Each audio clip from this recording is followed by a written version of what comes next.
बिस्मिल्लाहिर्रहमानिर्रहीम।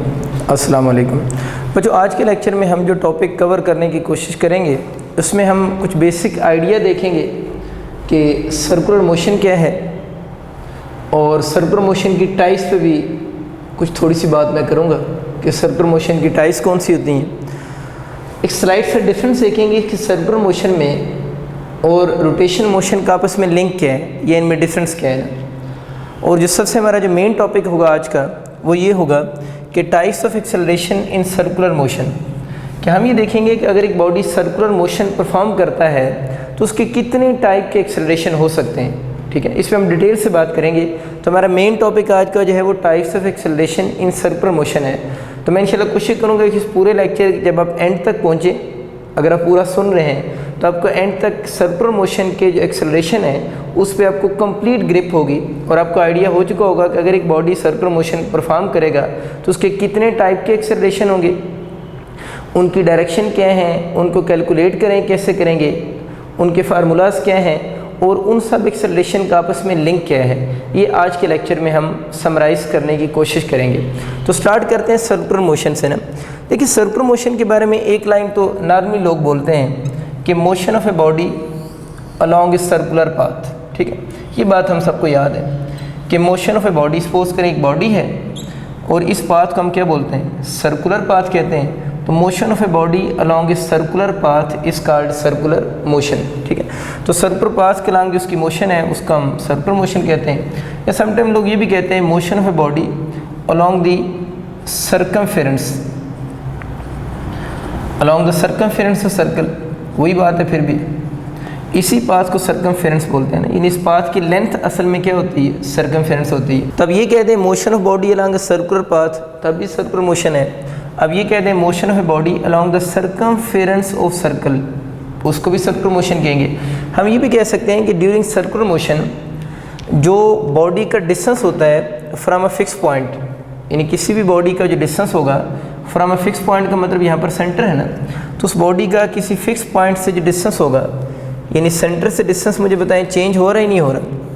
सेंटर से उसका डिस्टेंस जो है वो किसी भी वक्त जो है वो चेंज नहीं हो रहा और हर पॉइंट पे सेंटर से उसका डिस्टेंस सेम है और सर्कल के रेडियस के इक्वल है। तो ये बात भी याद रखनी कि सर्कुलर मोशन वो आपका मोशन की एक स्पेशल टाइप है जिसमें बॉडी मूव तो कर रहा होता है, यानी सर्कुलर मोशन की वो स्पेशल टाइप है जिसमें बॉडी मूव तो कर रहा होगा लेकिन ड्यूरिंग द मोशन उस बॉडी का किसी फिक्स पॉइंट से जो डिस्टेंस है वो चेंज नहीं होगा।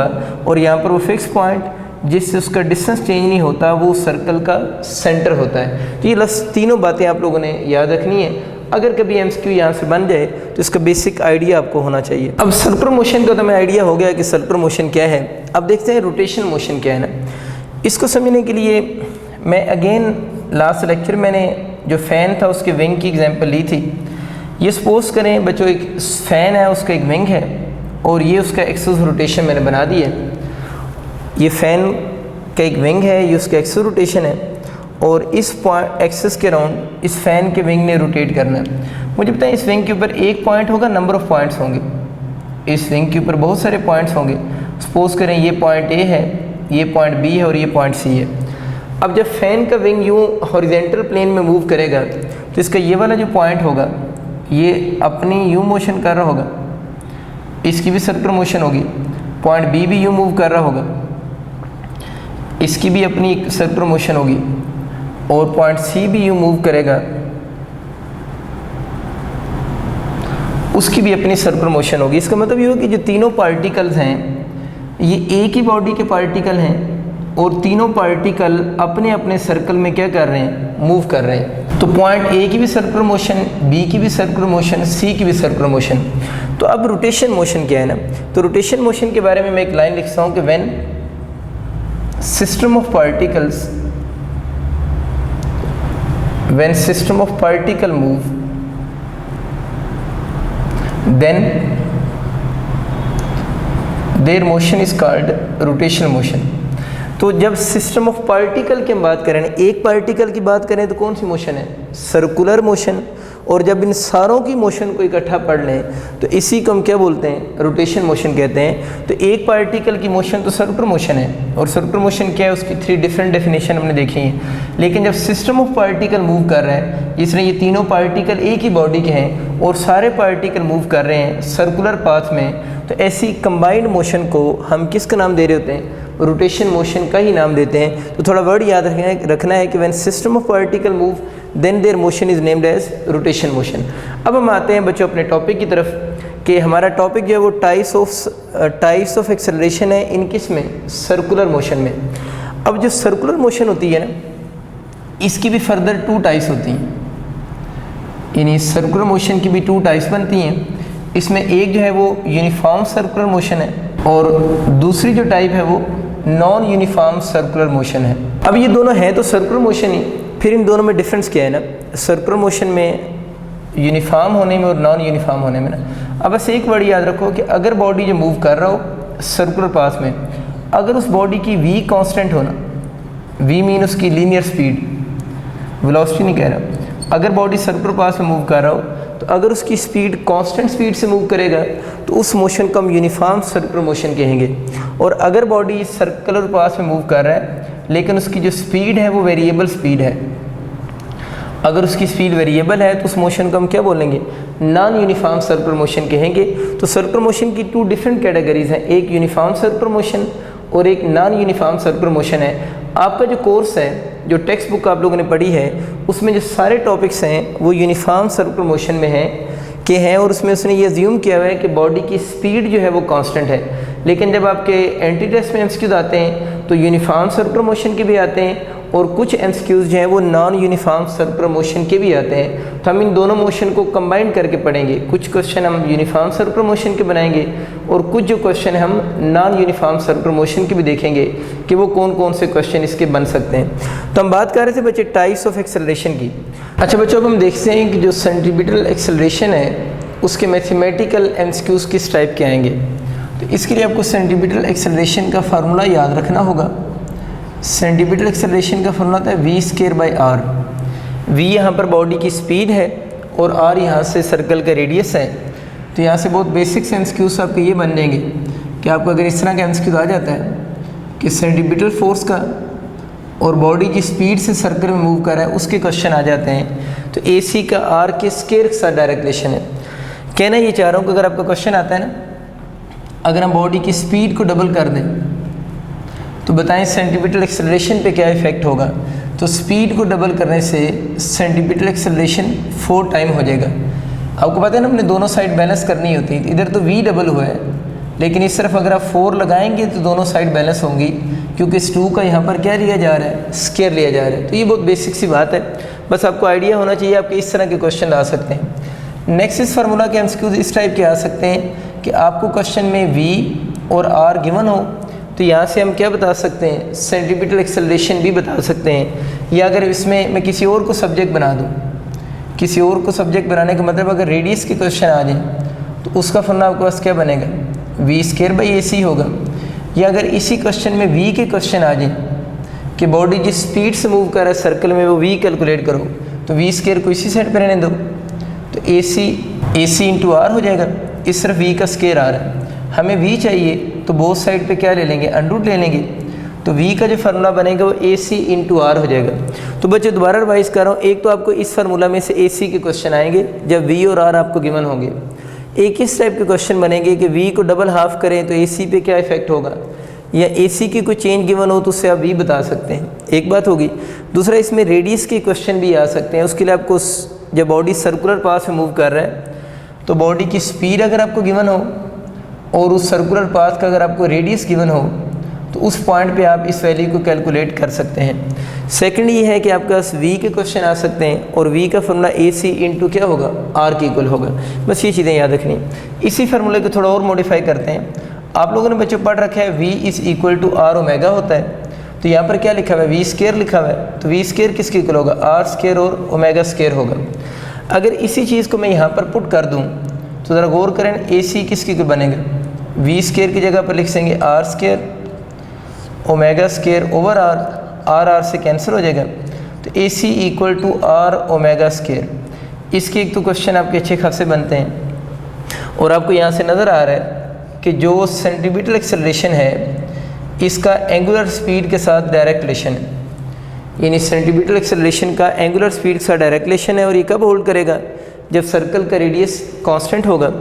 अगर आपको यूँ क्वेश्चन आ जाता है कि अगर हम सेंटीमीटर एक्सेलरेशन को डबल कर दें, if you double the centimetre acceleration what is effect on angular speed, यानी अगर हम सेंटीमीटर एक्सेलरेशन को डबल करना चाहते हैं तो आपको एंगुलर स्पीड कितने टाइम चेंज करनी पड़ेगी, ये उसका क्वेश्चन है। बाय कीपिंग रेडियस कांस्टेंट, कि रेडियस को कांस्टेंट रख के अगर हम इसको डबल करना चाह रहे हैं तो इसके लिए आपको ओमेगा कितने टाइम इंक्रीज़ करना पड़ेगा। तो रूल ये होता है बच्चे, दोनों साइड बैलेंस करनी होती हैं। अब अगर मैं यहाँ पर इसका 2 लगा देता हूँ तो दोनों साइड बैलेंस नहीं हुई, क्योंकि इधर तो इसकी कोई पावर नहीं थी, इधर ओमेगा का स्केयर आ रहा है ना, तो 2 लगाने से उस साइड पे असल में 4 एक्स्ट्रा चला, 4 बन गया ना उधर। हमें इधर 2 है तो उधर भी 2 ही बनाना है। तो यहाँ पर ऐसा नंबर लिखना है जिसका स्केयर लेने से 2 बने। तो यहाँ क्या नंबर लिखेंगे जिसका स्केयर लेने से 2 बने, तो बिल्कुल आप ठीक सोच रहे हैं, हम √2 लिखेंगे ना। इसका मतलब ये हुआ कि अगर आप सेंटीमीटर एक्सेलरेशन को डबल करना चाह रहे हैं तो आपको एंगुलर स्पीड को √2 टाइम्स क्या करना पड़ेगा, इंक्रीज़ करना पड़ेगा, की बात याद रखनी। दूसरा वही बच्चे ऊपर वाला पैटर्न दोबारा आप रिपीट कर लें कि अगर इसके क्वेश्चन आते हैं तो इसमें आप रेडियस को भी सब्जेक्ट बना सकते हैं। रेडियस को अगर सब्जेक्ट बनाएं तो A C over omega square हो जाएगा, यानी सेंटीमीटर एक्सेलरेशन और एंगुलर स्पीड आपको गिवन हो तो यहाँ से आप उस सर्कुलर पाथ का रेडियस ईजिली कैलकुलेट कर सकते हैं। इस तरह बच्चों ओमेगा के भी क्वेश्चन आ सकते हैं। ओमेगा स्केयर को अगर मैं इसी साइड पे रहने दूँ तो ये ए सी आर उधर जाकर डिवाइड हो जाएगा, तो ए सी बाई आर हो जाएगा।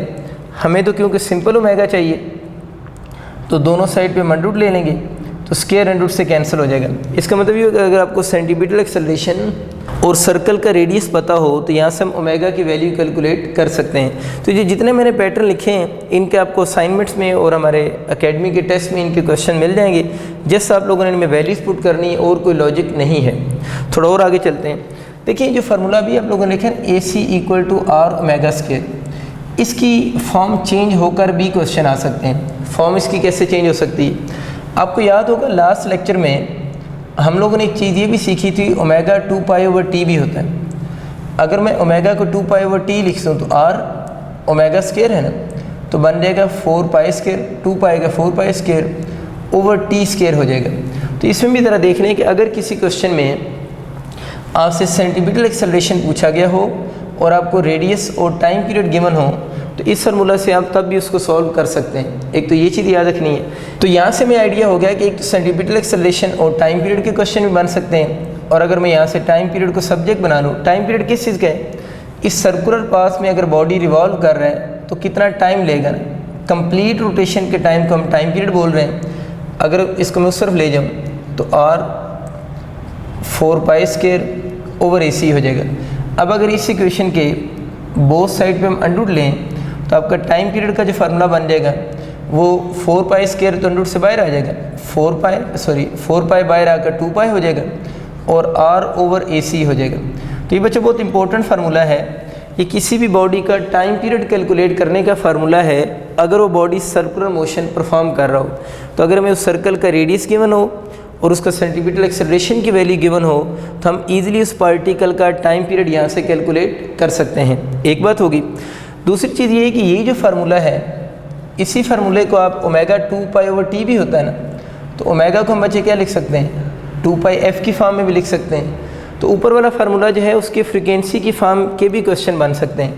मैं इसको यहाँ पर लिख देता हूँ। तो A C equal to are 2πf का स्केयर करें तो 4π स्केयर इंटू एफ स्केयर। तो ये फार्मूला आप लोगों ने माइंड में रखना है। फिर ये सारे फार्मूला बहुत इंपॉर्टेंट हैं। मैं आपको ये नहीं कह रहा कि अब ये सारे फार्मूला याद रखें, आज सिर्फ ये बेसिक 2 फार्मूले याद रखें, A C equal to V square over R और A C equal to R omega square. अगर आपको ये 2 फार्मूला याद हैं और बाकी आपको ये पता है कि इनमें से कैसे कैसे आप चेंजेस कर सकते हैं और थोड़ी सी वैल्यूज पुट करके लाइक इसकी प्रैक्टिस करने का क्या मेथड है, आप खुद से कोई रेडियस पोज करें, सेंटीमीटर एक्सेलरेशन पोज करें, खुद से क्वेश्चन बनाएं और टाइम पीरियड की वैल्यू पुट करें, 2 क्वेश्चन बनाएंगे आपको फार्मूला याद हो जाएगा। यही मेथड भी होता है। इस तरह बच्चे अगर आपको रेडियस के साथ फ्रीक्वेंसी गिवन है तो डायरेक्ट आप सेंटीमीटर एक्सेलरेशन बता सकते हैं। इवन अगर फ्रीक्वेंसी कैलकुलेट करने के क्वेश्चन आ जाए तो वो भी यहाँ से बन जाएगा, एफ स्क्वायर उसी साइड पे रहेगा, तो A C over are 4 pi square हो जाएगा। हमें एफ स्क्वायर की बजाय एफ ही पूछेगा, तो आप बोथ साइड पे अंडर रूट ले लें, ये F is equal to 4 pi square बाहर आकर 1/2 पाई और ए सी बाय आर की इक्वल हो जाएगा। ये जो बच्चे दो पैटर्न है ना, ये दोनों पैटर्न काफ़ी अनकॉमन हैं, तो आप लोगों ने इनकी भी अच्छी तरह प्रैक्टिस कर लेनी कि सर्कुलर मोशन में टाइम पीरियड और फ्रीक्वेंसी के क्वेश्चन भी आ जाएं तो उसके लिए भी आपको दो ही चीज़ें रिक्वायर्ड होती हैं, एक सेंटीमीटर एक्सेलरेशन रिक्वायर्ड होता है और एक आपको रेडियस रिक्वायर्ड होता है। अगर ये दोनों चीज़ें आपको पता हों तो आप टाइम पीरियड या फ्रीक्वेंसी को ईजिली कैलकुलेट कर सकते हैं। एक चीज़ आपने नोट की होगी, जब मैं ये वाला फार्मूला लिखवा रहा था ना आपको वी स्क्वायर ओवर आर, और जब मैंने A C equal to R omega square पढ़ा है तो मैंने ए सी का वी के साथ तो रिलेशन आपको बता दिया था स्क्वायर का है, और ए सी का ओमेगा स्क्वायर के साथ भी बता दिया था स्क्वायर का है। रिलेशन की बात करूँ, इसे रिलेशन कहते हैं, ये तो इक्वेशन है ना, ये रिलेशन है। ठीक है, मैंने इस क्वेश्चन में ए सी का आर के साथ रिलेशन नहीं बनाया, ठीक है, और यहाँ पर भी ए सी का आर के साथ रिलेशन इसलिए नहीं बनाया कि यहाँ पर इशू ये आ रहा है कि इस फार्मूले का अगर आप ज़रा देखते हो तो इस फार्मूला में ए सी और आर का आपस में कौन सा है, डायरेक्ट रिलेशनशिप है, देख लें।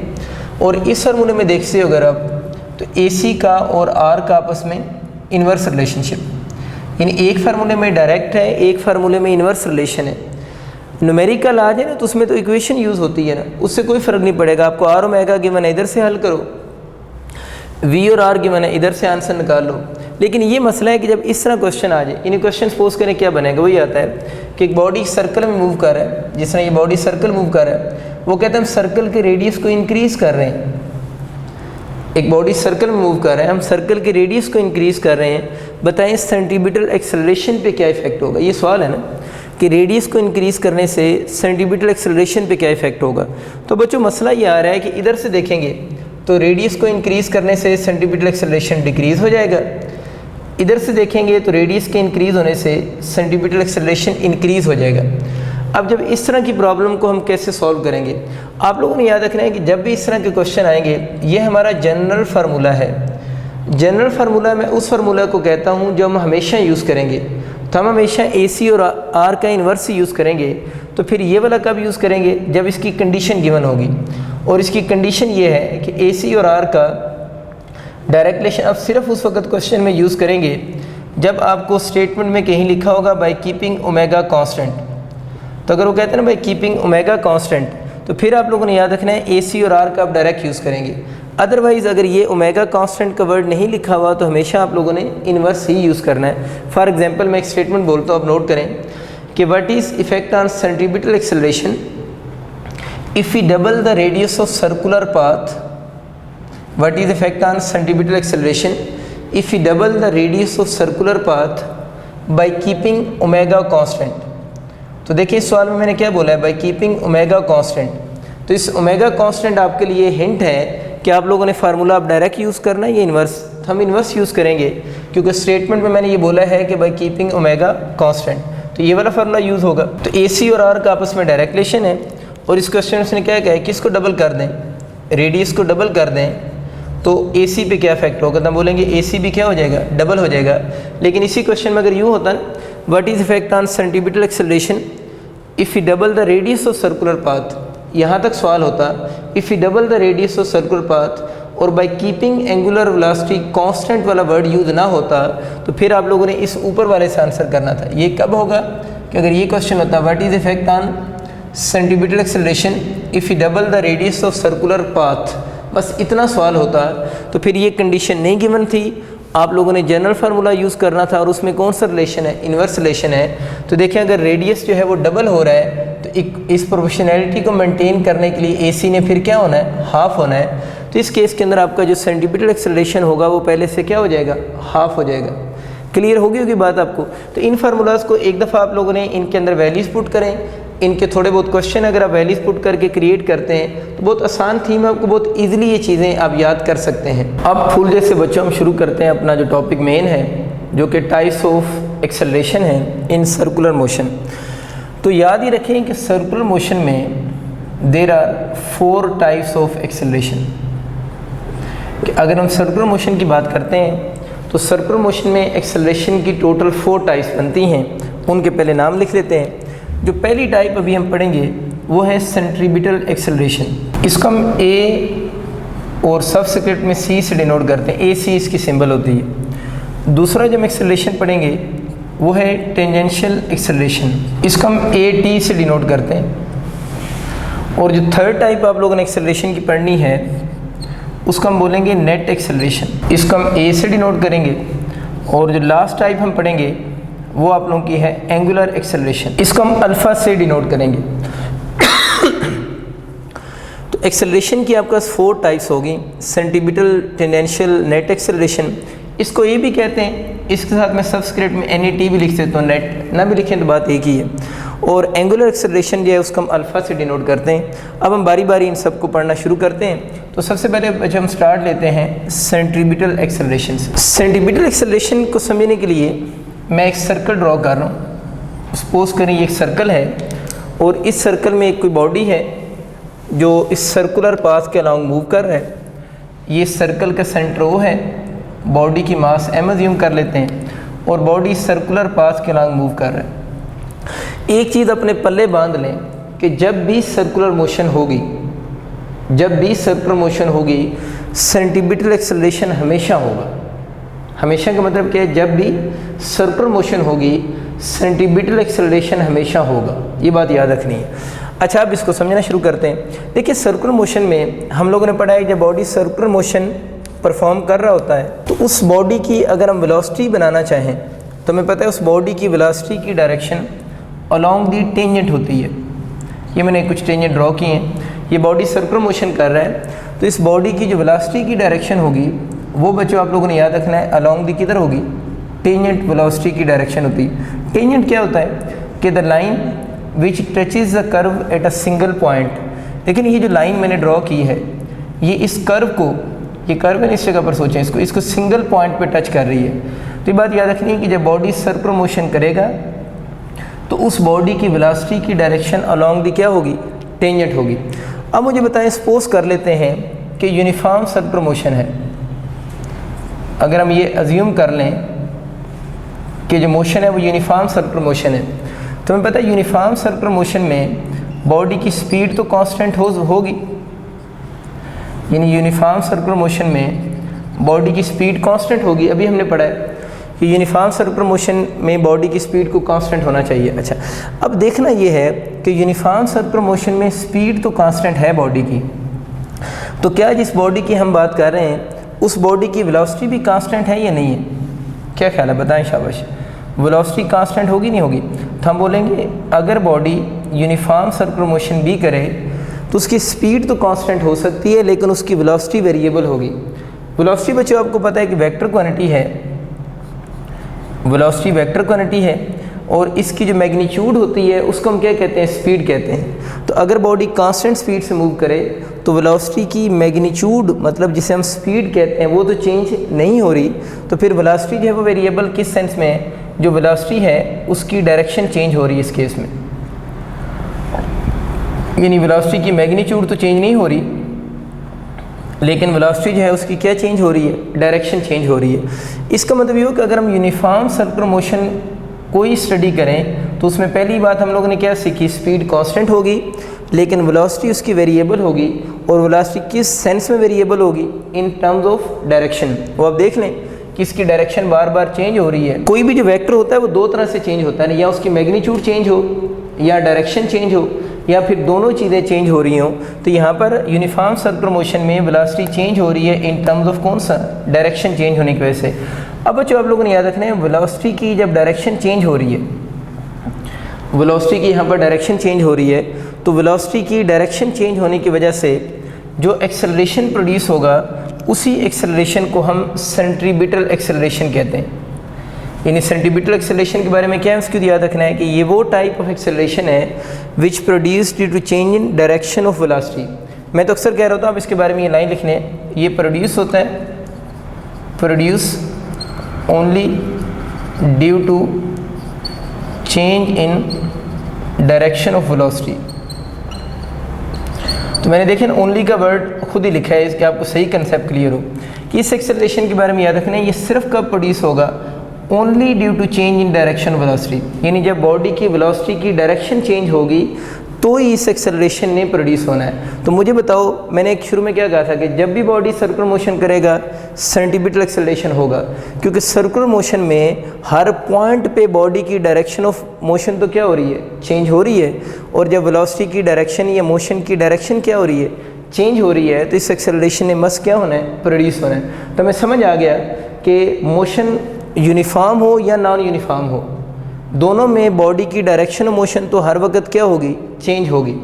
जब डायरेक्शन मोशन हर वक्त चेंज होगी तो बॉडी की डायरेक्शन ऑफ वेलोसिटी या डायरेक्शन ऑफ मोशन चेंज होने की वजह से जो एक्सेलरेशन प्रोड्यूस होगा उसे हम सेंट्रीपिटल एक्सेलरेशन का नाम देंगे। तो बच्चों ये में कंफर्म हो गया कि ये वाला एक्सेलरेशन उस वक्त प्रोड्यूस होगा जब बॉडी की वेलोसिटी की डायरेक्शन चेंज होगी, और सर्कुलर मोशन में हर पॉइंट पे डायरेक्शन चेंज होती है, तो ये वाला एक्सेलरेशन मस्ट सर्कुलर मोशन में प्रोड्यूस होगा। आइदर वो सर्कुलर मोशन यूनिफॉर्म हो या कौन सी हो, नॉन यूनिफॉर्म हो, दोनों के अंदर ये वाला एक्सेलरेशन प्रोड्यूस हो रहा होगा। अब इससे आगे बात करते हैं। अब अगली बात ये है कि सेंट्रीपिटल एक्सेलरेशन की डायरेक्शन क्या होगी।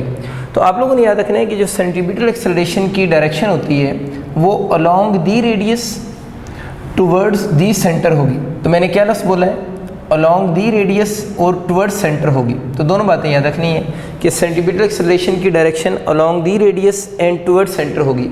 क्योंकि इसकी डायरेक्शन अलोंग दी रेडियस होती है, इसलिए इसको सेंट्रीपिटल एक्सेलरेशन को हम रेडियल एक्सेलरेशन भी कहते हैं। यानी सेंट्रीपिटल एक्सेलरेशन की डायरेक्शन अलोंग द रेडियस होती है और टुवर्ड सेंटर होती है, इसलिए इसे रेडियल एक्सेलरेशन भी कहते हैं। अब ज़रा देखें कि ये बॉडी की इस पॉइंट पे वेलोसिटी की डायरेक्शन है, या यूँ कह सकते हैं ये बॉडी के डिस्प्लेसमेंट की डायरेक्शन है। तो इस डिस्प्लेसमेंट के साथ इस सेंट्रीपिटल एक्सेलरेशन का देखें एंगल कितने डिग्री बन रहा है, 90 डिग्री एंगल बन रहा है। इस 90 डिग्री एंगल को हम नॉर्मल भी तो बोलते हैं ना। तो क्योंकि ये सेंट्रीपिटल एक्सेलरेशन की डायरेक्शन डिस्प्लेसमेंट या वेलोसिटी के नॉर्मल है, इस वजह से इस एक्सेलरेशन को कुछ लोग नॉर्मल एक्सेलरेशन भी कहते हैं। तो आपको समझ आ गया नॉर्मल इसको किस सेंस में कहते हैं, क्योंकि इसकी डायरेक्शन नॉर्मल या परपेंडिकुलर है to the direction of velocity और किससे, डिस्प्लेसमेंट से, इसलिए इसको हम नॉर्मल एक्सेलरेशन भी कहते हैं। एक और चीज़ ज़रा देखें, जब बॉडी इस जगह पर होगा तो इस वक्त देखें इसके सेंटीमीटर ये वेलोसिटी की डायरेक्शन होगी, इसके perpendicular along the radius toward centre centimetre acceleration होगा। अब एक जो कॉमन कंसेप्ट है ना, जो गलती हुई है, जिस तरह एफएससी की बुक में भी एक एमसीक्यूज है कि ड्यूरिंग सर्कुलर मोशन कौन सा एक्सेलरेशन कांस्टेंट होगा। तो अक्सर लोग ये चूज़ करते हैं कि during circular motion centimetre acceleration constant होगा। देखिए सेंटीमीटर एक्सेलरेशन की मैग्नीट्यूड तो कांस्टेंट हो सकती है, लेकिन खुद सोचो क्या इसकी डायरेक्शन कांस्टेंट है। अगर आपको इस वक्त इसी बोर्ड के ऊपर ही डायग्राम देख रहे हो तो इस वक्त इसकी डायरेक्शन जो है, इस वक्त इस पॉइंट पे ज़रा देखें तो नेगेटिव एक्स एक्सिस के अलॉन्ग नहीं, इस पॉइंट पे इसकी डायरेक्शन नेगेटिव किसके अलॉन्ग है, वाई एक्सिस के अलॉन्ग है।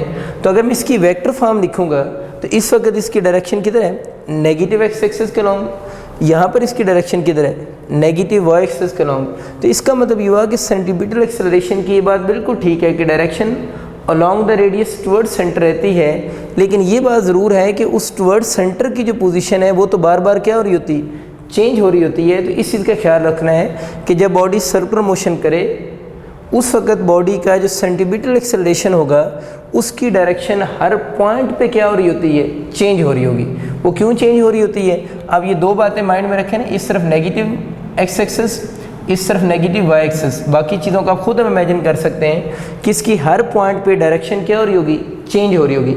इसकी मैग्नीट्यूड पे भी हम बात करते हैं तो आपको आइडिया होगा कि मैग्नीट्यूड का क्या सिचुएशन होगी, लेकिन डायरेक्शन हमें समझ आ रही है कि इसकी हर पॉइंट पे क्या हो रही है, चेंज हो रही होगी। और इसकी डायरेक्शन हम लोगों ने सीख लिया टुवर्ड सेंटर है। आगे बात करते हैं, और यहाँ से जो छोटे छोटे एमसीक्यूज आपको वैसे ही समझ आ रहे होंगे ना।